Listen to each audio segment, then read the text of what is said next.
Proposals for legislative amendments must be submitted by EMA within 10 days. The deadline for submitting proposals on the proposed legislative amendments from the Central Committee has been set by the NCPMLA. The deadline for submitting suggestions is today, and a Penny 12 is set to be released this evening. The proposal for amendment of the Constitution will be submitted to the Central Committee by the meeting of this body. The Central Committee and members of its subordinate committee must send their suggestions to them in writing by March 10 before the Legislative Congress can take action. The UBNA's agenda includes the proposed legislative amendment, which is accompanied by the draft proposal submitted by Vice President Vishnu Prasad Patil to the Secretariat, Politburo, and Central Committee. Paul's proposed law contains several legislative amendments, including the removal of Article 64 of the party statute, which mandates a minimum age of 70 and no more than 2 terms in office. The APA does not address the internal conflicts within the party. Heavy rainfall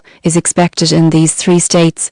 Today, the Meteorological Department has reported that the monsoon is affecting the entire nation. The low-pressure line of the monsoon season is situated to the west and north of Sardar, respectively. The storm's aftermath is currently mild across the nation, with light precipitation in a few areas in Kochi, Bagmati, Karnali, and far west Pradesh, and varying locations throughout the rest of the state. Throughout the country, the weather will remain moderate this afternoon. The hilly areas, such as Kochi, Bagmati, Lumbini regions, and some places in the lowlands, may experience thunderstorms with light precipitation. The lowland areas that are still slightly different in the hilly regions of the country, including Lumbini region, will remain unchanged tonight. Some parts of this area may experience moderate rainfall and thunderstorms, while some parts within the lowlands might experience thunderstorm activity. The General Branch has called for all necessary precautions, as heavy rain is expected to occur in 1 or 2 locations in the mountainous regions of Kosi,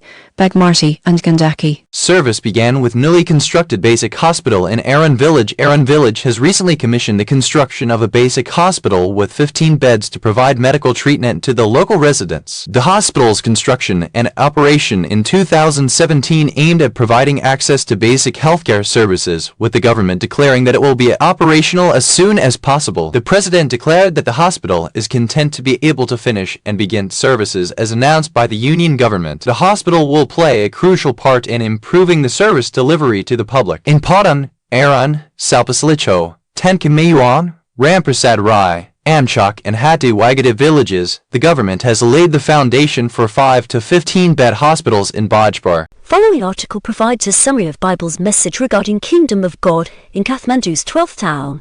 The MLA of NCP has instructed the subordinate committee to refrain from further discussing and debating on the issue of former President Vidyadhri Bhandari. The 9th Central Committee meeting in 67th town has decided not to pursue the case of former President Bhandari, including the Pani 12 decision issued on Sunday evening. The 9th Central Committee meeting has concluded the ongoing debate and controversy surrounding the Honourable former President, which is aimed at undermining the party's unity. No one should engage in further discussions or debate to undermine the honour, prestige, undoing, or party spirit of the honoured former President. The Chairman and Prime Minister KP Sharma only summarised the instructions in their Apani speech, but has a separate title for former President Bhandari's explanation. The reason for the ban on the former president is that the previous president must be expelled from politics to preserve the integrity of the institution and enforce the constitution, which is what the leaders have been advocating in public speeches. It appears that the Nepalese constitution does not contemplate a return to politics as the head of state, who is in limbo and responsible, even during his term and beyond, and asserts that ex-President Bhandari cannot resume political activities as envisaged by the constitution. Last year, the honour was granted to ex-President Bhandari to preserve the dignity and pride of the Republic. The Honourable former President Vidyadhri Bhandari is a prominent figure in Nepali politics. She has demonstrated her dedication to upholding fairness, justice, and excellence in all her political roles, whether she was Vice President or Honorable President. In addition, the Apani presents a ruling by the Central Committee, which has requested former President Bhandari to remain out of politics and sit with politeness.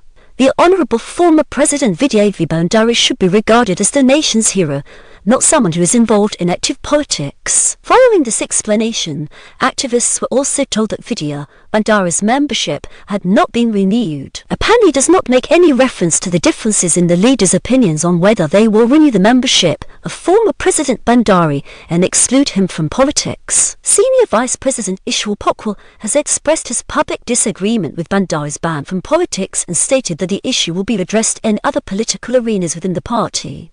Despite the disagreement between the vice-chairs Yuvraj Jayawali and Chandra Pandya at the Central Committee meeting and the Standing Committee member Kana Thapa, who were also present in the APANI debate, further discussion and debate on former President Bandari were halted without any mention of their differing opinions.